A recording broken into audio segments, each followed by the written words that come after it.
Welcome back to the morning show here on Arise News. The Wish Africa Expo will take place in London between June 8th and 9th. For the significance of this event, we're now being joined from Arise London studio by the host and chief executive of Luritel, Lola Emeruwa. Lola, welcome to the morning show. Good morning. Thank you for having me. Good morning. Good to have you here. Let me start with Wish Africa itself. What is the objective of Wish Africa? And then the expo that you are planning to have sometime in June. What really is that all about? What's your objective? So Wish Africa is a social enterprise in the form of a media marketing company. The point of the expo is to bring to life the stories that we share on our digital platform. The end goal of the social enterprise is to promote travel and trade into and around Africa. Thank you very much for that, Lola. Now, this is a conference that's trying to bring together culture, commerce, and development as well, which, of course, is really important, and it's at the heart of a lot of us who are very patriotic about our culture, too.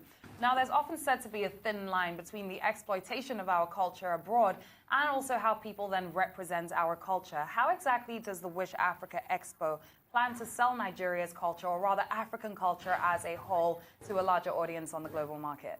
Well, the idea of the expo is to present all the various cultures from around Africa. So we're not trying to present Pan-Africanism. We're trying to showcase very specific examples. So for West Africa, we have Nigeria representing. For North Africa, we have Morocco. For East, we have Kenya. And for South Africa, for South, we have South Africa. It's interesting, this idea that you've brought up of the thin line between, I think, inspiration and appropriation. And it's actually a theme that's running through the expo and will be discussed and investigated in some of the panels. Well, if this is about Africa, why the choice of London? I mean, couldn't you have, scheduled this event for someplace, maybe in Nigeria or somewhere else across Africa? Why London? For two reasons. So the expo is actually traveling. London just happens to be the highest point on the globe. So it's starting in London, and then it's making its way down the continent in subsequent years. We also keyed into this year of the return that Ghana is doing. There's a lot of focus on diasporan African citizens right now. Well, I mean, from what you said earlier, obviously, part of the plan is to promote the African narrative, the African story, the African perspective. How can we change, the African narrative using fashion, culture, technology? I even see you also have something about architecture. Well, the point of the expo is to investigate modern, contemporary African culture. What does it look like now? What are the assumptions? Who are the people? Typically when people say Africa, they only imagine a black West African, actually. They don't typically imagine Indian, Kenyans, white South Africans, Arabic, North Africans. So it's important that right now, today, we're showcasing all of these various aspects. That's brilliant, and I personally think that that's a very important point to make, and London is a very diverse city, so it's great to sell it over to the diaspora over there. Now, Lola, you also have a background in luxury fashion, and of course that was the starting point for you. In a recent interview that you did, you also stated that if not for that, or maybe if money wasn't a factor, you probably would go into social work. So I can see how all of this is tying in for you. But how has your background in luxury fashion inspired you to start the Wish Africa platform, or rather Expo? Initially, when I first moved back to Nigeria about 6 years ago, it was my goal to be more focused on international luxury brands. And that was actually how Wish started. It was a luxury platform. But slowly but surely, people started introducing me to a lot of luxury African brands. And I thought, how interesting. People don't know about, how beautiful the work of De La Sego is, or some of the furniture that's produced by Sheikh Diallo. And then, of course, Alara was built by Rani Folawiyo, which is such a huge testament to African luxury. So really and truly, it was just me translating my international experience into the local market. Well, I see that, some diplomats will be part of the event on June 8th and June 9th. And that's interesting to see. But I would like to ask, do you have any plans in terms of long-term, post-event interface with, African governments? And if you've been doing anything with any of the African governments, you should be interested in this. What has been the nature of that interface? So, yes, the idea is, the reason why we had targeted the ambassadors is that in each of the sectors that we are covering, we have a social impact aim. So for travel, for instance, it's easier travel for Africans in and around Africa. We're hoping that the 3 panels that we have arranged, so the first one is a discussion by influential travel bloggers, the second one is a panel by UNESCO, and then the third one is the ambassadors. We're looking to create a paper partner, Red Clay Advisory, to say, okay, we've seen that there's a demand. We've heard from an international body like UNESCO as to how we can do more responsible and sustainable tourism within Africa. What are we going to do about that? Brilliant. And another thing, of course, that you're tapping into is, of course, like Dr. Abati said, changing the narrative or trying to diversify the African narrative abroad. Now, when it comes to tech, for example, we have a lot of young Nigerians who are interested in tech, a lot of young Nigerians who have these innovations and have these ideas that we often see on media outlets here and there, but they never necessarily get the credit that they should for it. Now, how can a platform like Wish Africa and how can an expo like this create a larger platform for young Nigerians who are trying to delve in to their respective fields, but don't necessarily have the platform to do so? Please email us. We'd be more than happy to share positive. We're more than happy to share positive stories coming out of Africa. That's our entire ethos. The reason why it's traveling is that we honestly, as a company, are a giant fan club. We celebrate every big win from African institutions, African brands, African personalities. So yes, please submit it via the website. We're more than happy to share these stories. Well, I mean, you talk about travel, you mentioned tourism, you talked about investment. Now, how do we promote traveling and tourism in Africa, particularly, given the fact that, there's no integration in terms of, enough integration in terms of air travel, in terms of transportation, and other means of transportation as well. Look at all the controversy over the African Continental Free Trade Agreement.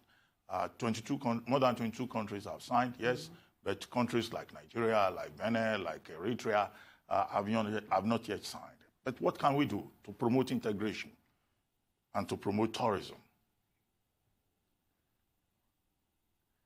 You have to make a business case for it. You have to show that there's a demand. You have to show the benefits. You have to continuously educate the members of the public, business stakeholders, members of the government. You have to show a very clear business case. I mean, that's the only time that you can encourage people to shift the needle, and that's what we're hoping to be able to show by the end of the tour. Do you find it a bit problematic that sometimes we don't necessarily promote or integrate tourism and trade across Africa as much as we do between the northern hemisphere of the world and the southern hemisphere? For example, we don't necessarily promote tourism to other African countries as much as we do promote tourism between ourselves and nations in the Western world. Do you think that we maybe need to change our starting points? Well, listen, I'm not trying to oversimplify or paint a utopia. We do have some very serious challenges on the continent, be it infrastructure, be it security, be it the power deficit. And I've never been one to say that one thing necessarily needs to be prioritized over another thing. I mean, we still have to fix education. We still have to fix the hospitals. But I am, like I said, definitely hopeful that, showing the various opportunities that tourism can bring, and that is an more informal way of FDI. I'm hoping that people and businesses will recognize the opportunity and invest into it. Well, what challenges have you had to face or manage, in putting this event together? And who are your collaborators or sponsors, if there are any? So our sponsors are the Dangote Group, Bank of Industry, Vlisco, and then 21st Century Technologies. The challenges have been, it's almost more of a timing situation. It's hard to explain because most people like to focus on a sector at a time, and we're saying we want to focus on many sectors. And the reason for that is that as a media company, we have to attend everything from biennales to art fairs to tech summits. And I realized that what had been created was silos. So you had the same people attending all these very sector-specific things, whereas the information between all of these different industries needs to be shared. So convincing people that it needing to be multi-industry was probably my biggest challenge.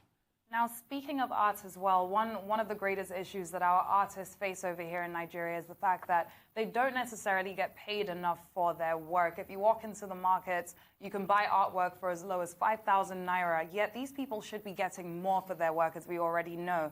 Now, I know the Wish Africa Expo is trying to, or is rather aiming to actually look into that and delve into the art industry in Nigeria. But how do you think we can start to sell and push Nigerian art or African art as a whole to the global market and have it respected at global standards? It's interesting you say that. It's speaking to two different things. So one thing for me is not to speak to the value of subjective work. That's a demand and supply thing. Every creative should operate in the same way as an SME and invest in their business, their marketing, and their operations. And then the second thing you were saying, I think that we've already started to do like a fantastic job. People like the founders of 154 in London, of Artex, of the Douala Art Fair, of all the various art fairs in South Africa. Even Bonhams and Sotheby's in the UK have gone a very long way towards doing those kinds of things. And also you've now seen a bit of a resurgence in diasporan citizens reclaiming their African heritage. So them now stipulating that, I'm not just British, or I'm not just American, I'm not just French, I'm also African, now means that this very valuable international work is now also African. And that's done a lot towards pushing a more positive, a more valuable narrative of African artwork. Well, thank you very much, Lola Emeruwa. We wish you all the best with your program in June. Thank you very much for coming to the morning show. It's time now for a short break. When we return, we shall be joined by Isa Aremu, the Deputy President of Nigeria Labour Congress. Stay with us.